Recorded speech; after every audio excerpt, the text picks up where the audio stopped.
Облыс орталығында Ұлытау облыстық полиция департаментінің қолға алуымен республикалық жасөспірім жедел алдын алу іс-шарасы өтті.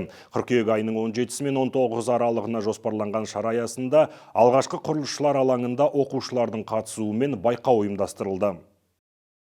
Аталған байқауға Жезқазған және Сатпаев қалаларының мектептерінен 100-ге жуық жас жол инспекторлары қатысты. Олар 6 командаға бөлініп, жол қозғалысы ережелері туралы білімдерін тексеріп, саптық жүріс пен жолдағы қауіпсіздік тақырыбында суреттер салды.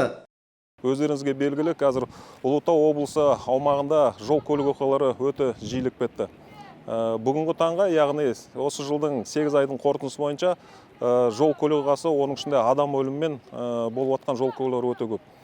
Соның ішінде балалардың қатысуымен болып жатқан жол көлік оқиғаларды қазіргі кезде полиция департаментінің алаңдатып отыр.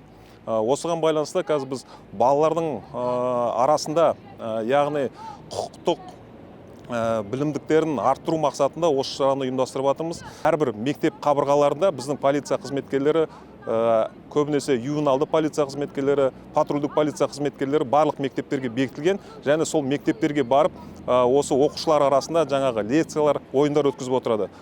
Арнайы құрылған комиссия әр бөлім бойынша командалардың білім-білігін бағалап отырды. Шара барысында есірткінің зияны жайында ақпараттық түсіндірме жұмыстары да жүргізілді. Мұндай жобалардың жол қауіпсіздігін сақтау барысында пайдасы көп дейді шара ұйымдастырушылары. Мұқағали Сейітқазы, Думан Оразов, Ұлытау телеарнасы.